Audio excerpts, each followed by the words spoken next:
Shalom, everybody. It's the Wyco Nomad with Wyco Resiliency, and we are continuing with tip number 2 for the 10 tips for beginners with apartment, not apartment, but apartment, and guide for survival. And yes, I am fidgeting because I cannot get comfortable in this chair, rolly wheels on carpet.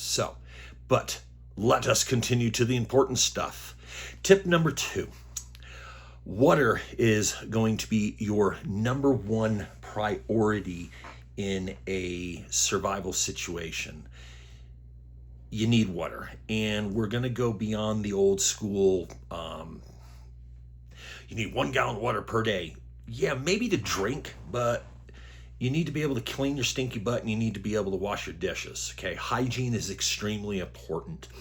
And hygiene within a urban survival is going to be extremely important. So we want to have a minimum of 3 gallons of water per person per day. That will allow you enough for cleaning, cooking, and drinking. So let's move away from the 1 gallon. We want 2 gallons of water per person per day. Preferably 5 gallons is a lot better, but we can at least smaller spaces, 3 gallons of water, or a way to get fresh water. We have to anticipate that the pumping stations and the water may not be flowing, or the water may be contaminated. So with that, we have to utilize, we're in a small space.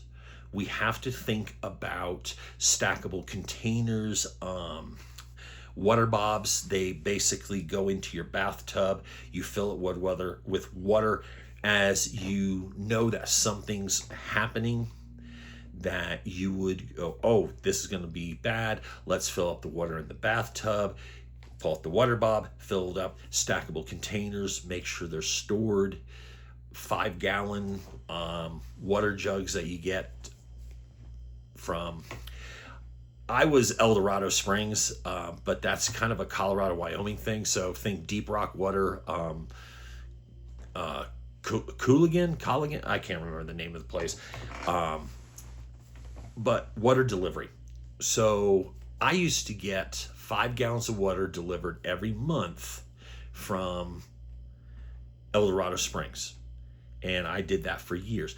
Now I maintain 4 5-gallon jugs. That's 20 gallons of water that I always have on hand, and then I cycle out 1 per week as we drink, so I always have that continual amount.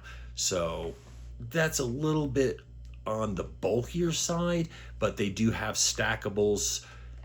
Fill them with water, stack them. You could put butcher block tops, turn them into tables, stuff like that. There's ways around this. So think about your collapsible bladders, stackable containers. Also, if you're near a water source, can you get to that water source, bring the water in, purify it? Don't be just drinking random water out of a water source. You want to purify it. And with that, we need to think about things such as Berkey water filters. I'm a big fan of Berkey, huge fan of Berkey and the black filters. We're not going to get into the legalities of what the FDA and all that about. This is, because you have silver in it, it's a pharma. It's a bunch of legal lawyer bullshit. Oh, yeah, BS, sorry. But have your filters. Have a way. Boiling water will kill a lot. Most of the stuff in the United States, boiling water will kill it. You're a little worried about that? Have purification drops. So purification drops, boil it.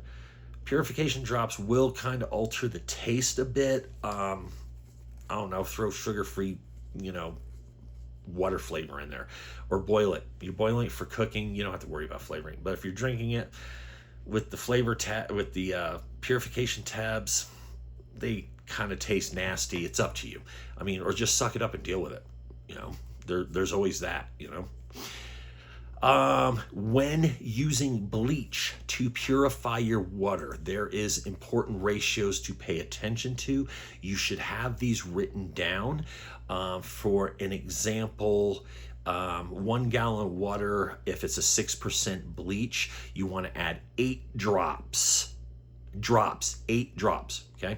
If it's an 8.25% bleach, you're gonna wanna add 6 drops to 1 gallon of water. So, and then your 2 gallon, 4 gallons. If you're running with the 5 gallons, you're gonna have to kind of, figure out your math, because 4 gallons is a third of a teaspoon. And if it's the 8.25 to bleach ratio, you want the 1/4.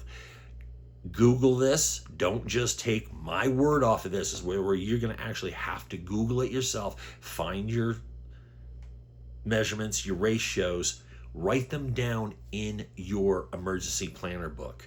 That way, oh, what was that bleached ratio? Flip to it. There it is. You have it on hand. So that's very important. That will help purify dirty water sources. The Guardian, by MSR, I believe it was the MSR Guardian. That water purification system is amazing. It's also about $300 to $350. Personally, my opinion, well worth it. No, I'm not an affiliate or anything like that. I'm just throwing that out there. But good buddy of mine has one of those.